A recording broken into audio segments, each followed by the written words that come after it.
Is this thing on? Yeah, it's on. G'day everyone! Welcome to this vlog.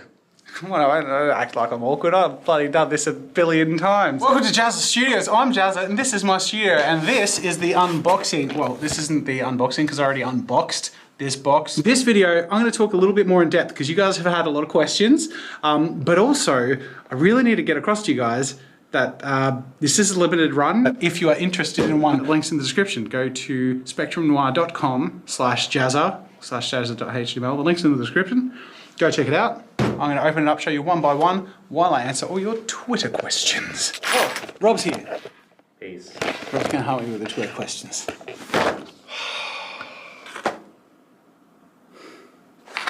I had to open a fresh one for it to be A, an authentic experience, and B, for the dopamine, because it feels good.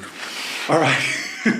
So, do you want to get me started while I introduce the 26-piece, 24-marker set with 2 stands? Yeah, someone asked if you would do a full swatch. Who's someone? Give me So I'm good for names. Yeah. Right, and Zena Owl. Yeah. Can you do a full swatch of all the colours and ink pens? While it's cool to see them in an art piece, it would be really nice to see a swatch of everything in one place before we buy. Did you choose to open up with that one? Because that's a really good one to open up with. Well done. That's a really great idea. I'm going to swatch with all the materials while I answer questions, and I'm glad we get started with that one because then later in this video you'll be able to see it all working together. So I'm just going to show you this off. Look at that. How that opens up. So here's the 24 marker 26-piece set. 26 because it comes with these beautiful trays that are stackable and clickable, pre-organized, which I love with all of my heart. And they stack both vertically and horizontally. So they slot into each other like that, or they actually slide into each other. There. Look at that. Isn't that amazing? I love it. So it's the beginning of your collection. Speaking of, if you got the 12 marker set, there are only 3 markers you already have. So it's definitely an extension and it's easy to expand upon. So I'm gonna keep swatching, but let's get going with the next question. What was the hardest part about putting this box together from Izuku-kun? The hardest part? The hardest part of putting all of these sorts of endeavors together is the want to do everything and the necessity to be very decisive. So I knew I wanted to do more markers and find a way for them to work together, but you know, I always start with a higher amount and then it slowly sort of cuts back as I decide what is essential. I think that's the hardest part, but it's also the funnest part, I think, because it's like, I really find curating and perfecting a specific set really satisfying. This one's a 2-parter from Ethel Thrift All Red. Yeah. Why did you choose to work with Spectrum Noir? Spectrum Noir has been a really organic process. So it began with exploring contents for the Jazzy Art box a couple of years ago. And then just over time, I'd been interacting with them over the years separate to that box, and that box did really well. So they were really happy with that, which was awesome. And the biggest impact for me was when we were working on that box and I reviewed the Sneak Attack markers. I had fully forgotten that they were one of the ones I was exploring for my art box. So I gave a really unbiased review, which is on my channel. I was really impressed with everything, but I did criticize the nibs of the brush pens. They changed their whole line of nibs on their markers as a result of that video and feedback, which was something they were looking at doing, but then I think my review sort of confirmed that they wanted to do that sooner rather than later, and they did that, which from an artist's perspective, like to feel that heard about something that you're being really picky about was incredible. Then when we did the Jazzy Art box, they made this, I don't know if I have it near me, this gorgeous packaging with like the way they went over and above to make something really special was like, oh, I like these guys and I like what they make. And they make such a variety of really high quality but approachable and affordable stuff, which was just fantastic. So that's how it sort of solidified our relationship, and we've been working on some stuff, not just this, but I'm just gonna, that's all, you know, I'm gonna keep some secrets, but this is one of the ones that we've been working on together for a while, and it's coming together really well. So I hope the marker sounds aren't too irritating while I'm swatching.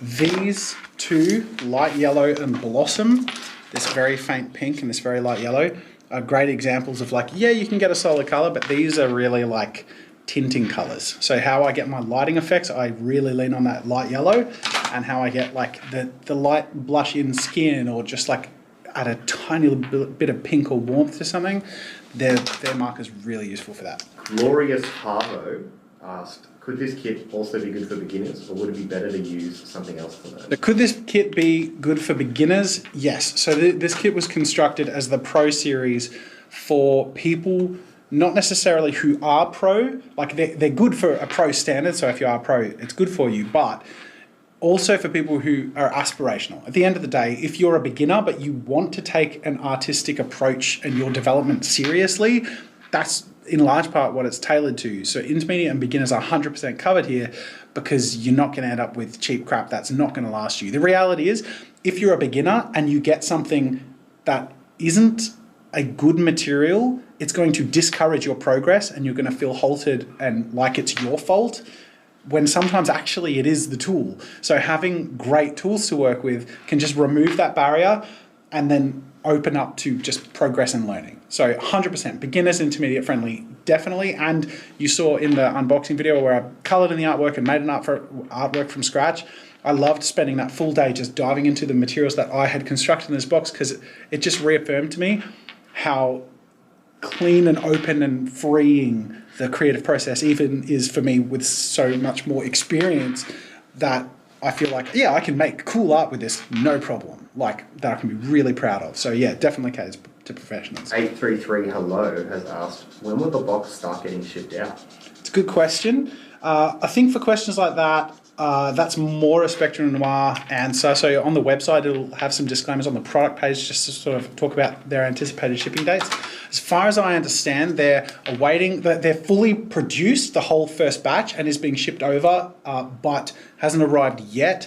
So I think they're looking to be shipping out tentatively first thing in December. In a perfect world, maybe even late November, but also given complications around the world, might be later in December. But it's a little unknown. That's all that we know right now, and they are working their hardest to get everything to everyone as quick as possible. Cheese Face has asked, what do you think your favourite item is in the new box? Just wait. Is this an item? Is the box an item?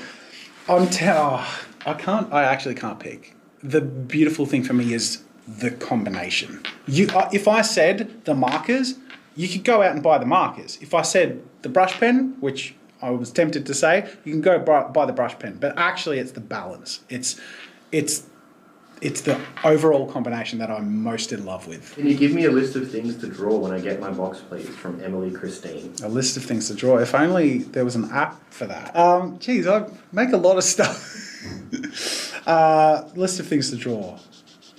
I'm always like stuck on what I'm most spending time on at the moment, which my first thing that comes to mind is Space Bears, which is very niche. So, but that's my prompt.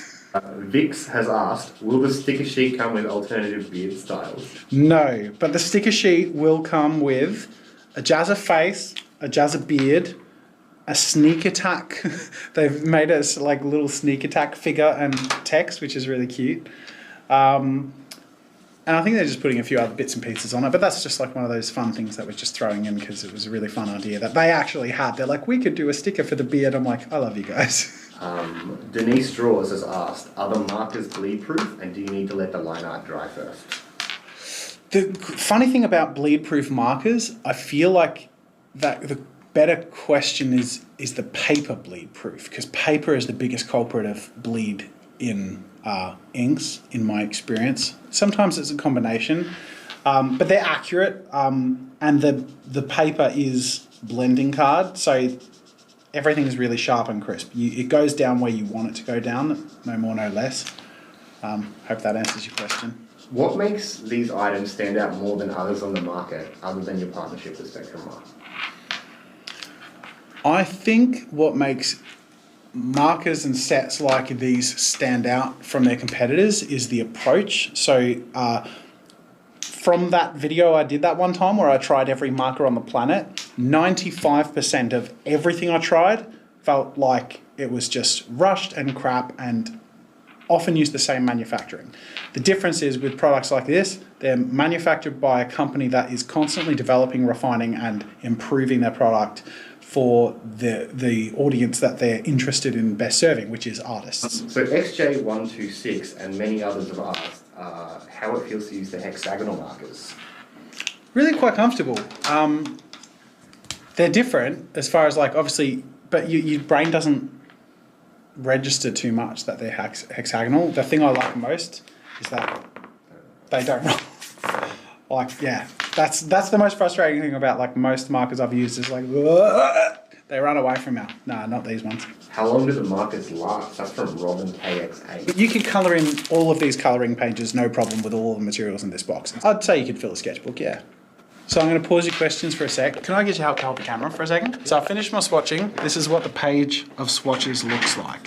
Now this is the tip of the iceberg, because this is literally just single marker colours put down there like that, right? But the real magic happens when you start intermixing them, which is again what they were sort of formulated and curated for. So the blender is the first one that obviously I can't swatch on its own, but this is one of the most useful for a variety of reasons. One, you can texture. So let's say with this, for example, if I just start dotting like this, slowly as the alcohol dries, you can see that texture appearing on this purple marker, and it's sort of pooling and pushing that pigment away from where that dot goes down. And then you can further intensify that and go back over the same dots. And this is just one of the little uses that you can use it for, just little textures, or even in a more extreme sense, you could like do some lines or some patterns. And it's the sort of thing where the more, and that's the great thing about alcohol markers, the more you go back over with the ink, it reactivates and constantly works it. So you could do this until you have an almost white pushed back area of pigment. And that's just one of the things you can do. Really, really cool to see it literally working in real time as you go. That's just the blender. So with the magic of the blender, and you can see how intensely that worked with just a few, moments of doing that. Then when you start mixing colors and really adding contrast and then using this to push and pull and the other markers to push and pull, it's really, really fun. The other thing you'll notice is half of the colors are primaries and secondaries, but the other half are fairly dull looking colors. You've got black and 4 different grays. You've got cool grays, warm grays, a brown gray, and then a bunch of tan colors, and then some of these really light, the pink, the yellow, and the blue. They're really good tinting colors, like I explained, and all those dull colors are really how you add contrast. So, let's say I want to color in like a purple ball, right? Not just a purple ball, like a 3D sphere, but one with a real depth to it and a lighting effect. So I would go in with just a base coat of this purple, like this, lay down a flat color. You'll notice the first layer is always a bit streaky. That's fine. That's because you go in multiple layers to solidify the strokes, but also you don't have to stick to the same color. Like I would move then to the next color and add a little area where the shadow goes, start to work that through all the way around up to, say, a highlight. And then I go back to my original color and blend that back. But I'm intensifying the color in the flat area that I'd colored before, so it strengthens that tone. But you'll notice as I go over the darker color, it's actually pushing it back in a similar way to how the alcohol marker did before, but it's sort of blending between the two. So it's softening the darker color and strengthening, emboldening the lighter color. And already, just like that, we've got a really cool gradient coming out. Now we can start playing a bit. So I can grab my sky blue, this really light tinted blue. That's with several layers to make it really solid and flat. But what I like to do is add a little bit of a tint so I can just very quickly just glaze over this, and it creates just a touch of hue variation. So it's still a purple, but it's got this hint, this sheen of the light blue. And this is where you just sort of move back and forth a bit. So I want to add some strength. So I'm going back to that dark purple and then back to the middle again. So you'll notice it's a process of pushing and pulling. If you feel like you're not getting the results with your markers, like it looks a little streaky or you don't know how to get good gradients, it's just because people don't often understand how much you move through the colors back and forth to create that. And that is just with 2 purples and the light blue. So if I wanted to amplify it even more, I would go to my greys, and that's what the greys are for. So I use cool greys with something like a purple, especially because I've tinted with the blue, so I'm going to want to amplify that with these. Now, if I swatch this on the side, which you saw up here, that's not going to add much contrast because it's a similar tonal value in there. So I'm going to go with the darker grey and just going right down here into the very edge of that sharp shadow. I'm just going to add that in there, and it's taking on the hue of the purple, and then I can go back to my dark purple and layer in there, and it's going to do the same thing. It's going to soften the dark grey contrast and intensify my darker purple and smooth out that blend and add even more depth to the whole gradient. Again, if I want to extend that shadow in, I just pull it, and then if it's a little sharp edged, I just push it back and forth. And you'll notice I kept this bleed over area here. That's because, let's say I want like a little bit of a backlight, and this is where I might use the bullet tip just to have a really sharp golden edge here. Imagine there's a backlight all the way along that back edge, just like that. And if I wanted to get super fancy, I could get a light grey, and obviously we've got a cool blue light, so I'll go a cool light blue shadow, and I might just go like that. So it looks a little messy, that's okay, because then we get our blender and we slather this on there. We just coat the whole area of what I put down the shadow in the blender, and it's slowly going to just pull those streaks and blend them into just the pigmentless alcohol. And if I'm feeling a little daring, I can come in with that darker grey, another shadow in there, back to the blender, soften it up. So you can see how quickly this stuff works and how quickly you can activate and reactivate your markers. Push and pull, it's a really organic process, and you can also see how this blending card paper is perfect for really having it get great results. And just like that, not only do you have all the swatches, but I can show you how well they work together to create great blends that the pigment works really well with each other. You can easily create really interesting, really cool effects very quickly. And that's without any line work. That was obviously sharpened it up a bit. I think that carried it across pretty well. Cool. Let's keep going with the questions, and I'll swatch with the pencils. So that's the swatches of the markers.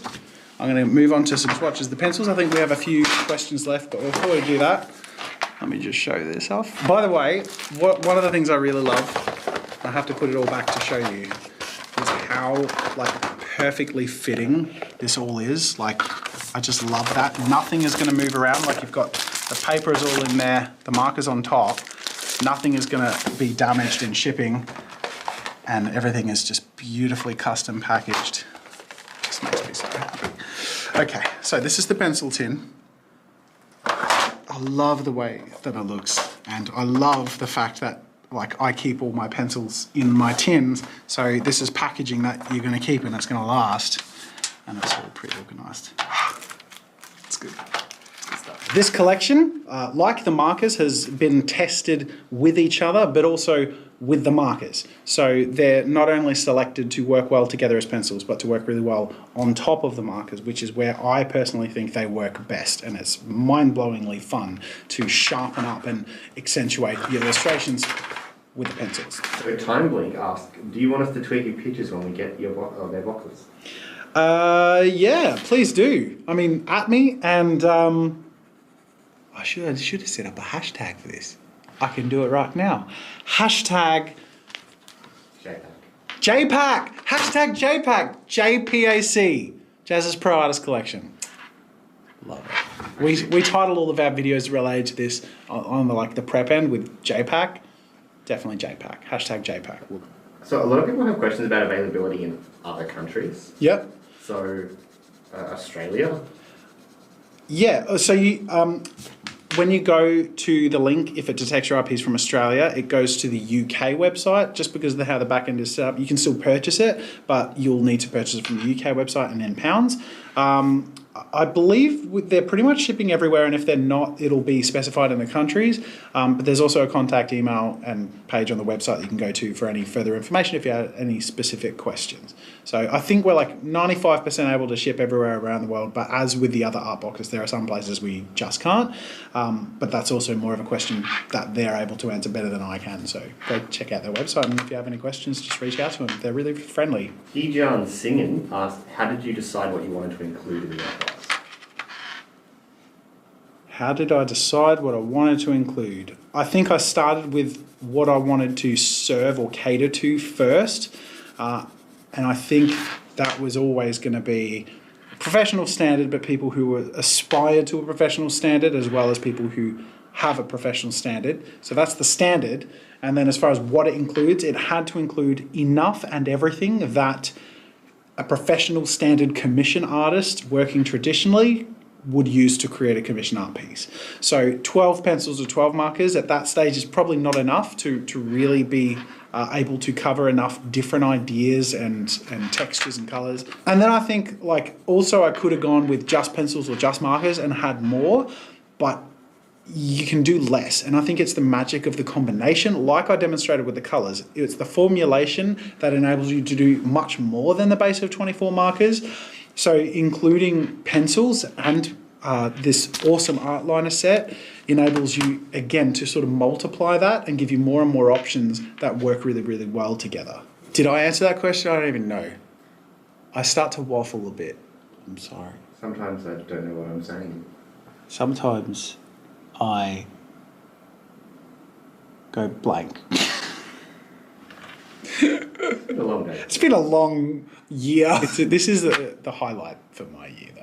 There's been a lot leading up to this. This is really exciting. I mean, the studios are big. There's a lot of highlights. I love you guys. We feel very lucky here. We feel really lucky to be doing what we do every day, to be working with the team that we have, to have the audience we have.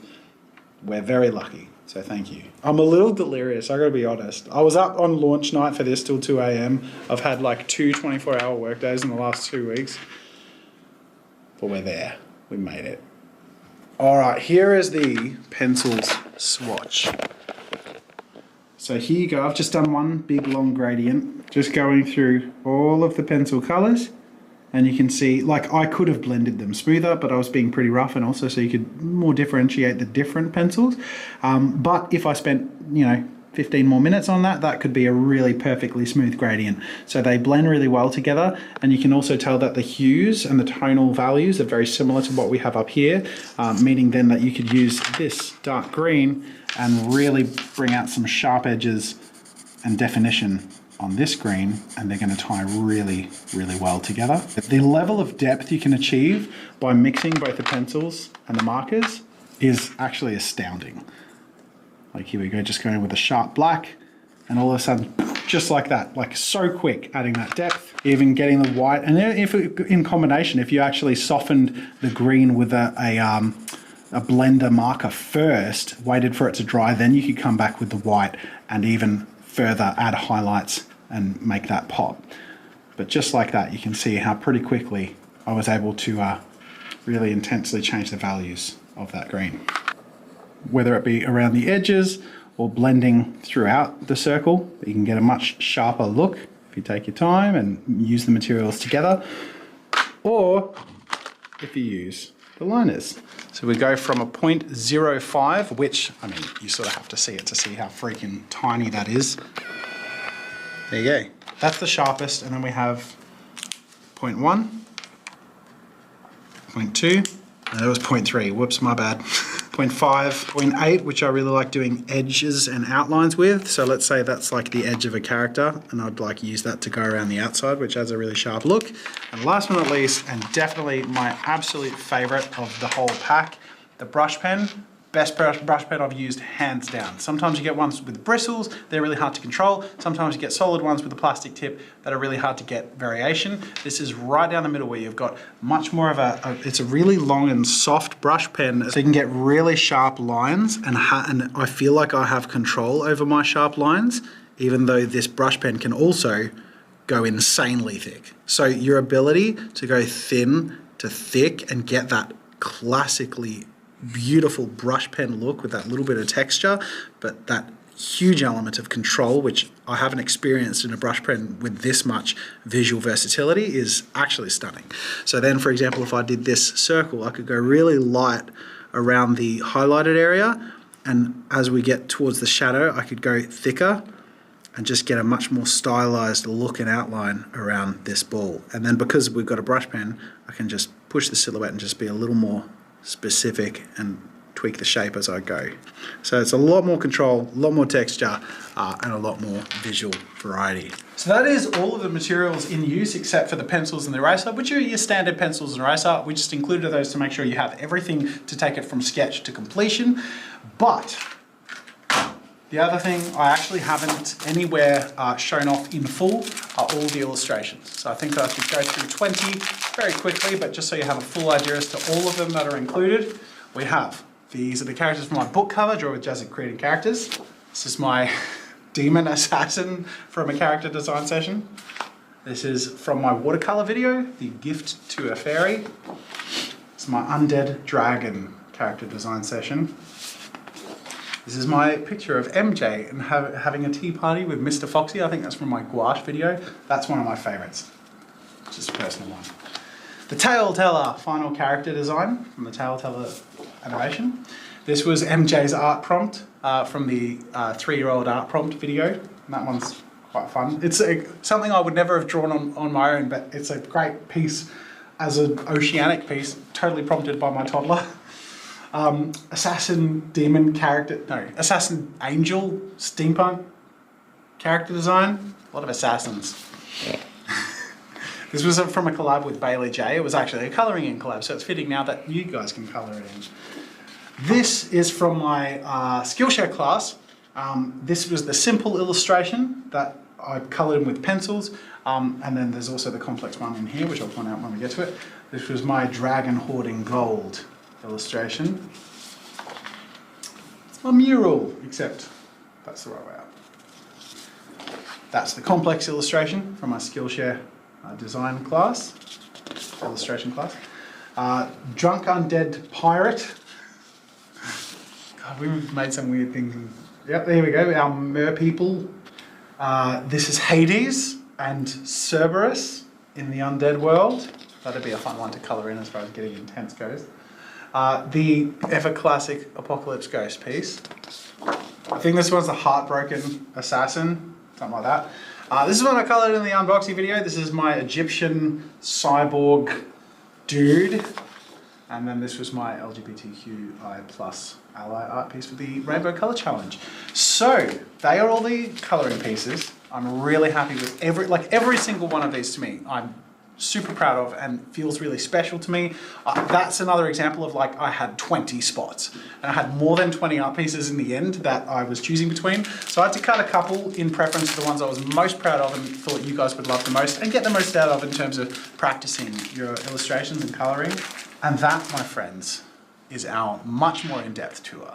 So I hope you have found this helpful. Thank you, Rob. Thank you all so much for watching. Anyone who gets the box, I hope you love it, but I say that like knowing you will love it. But the main thing is obviously just to thank you for your support, because it's through supporting our endeavors like this. We're always taking a bit of a risk leaping into doing a big production like this.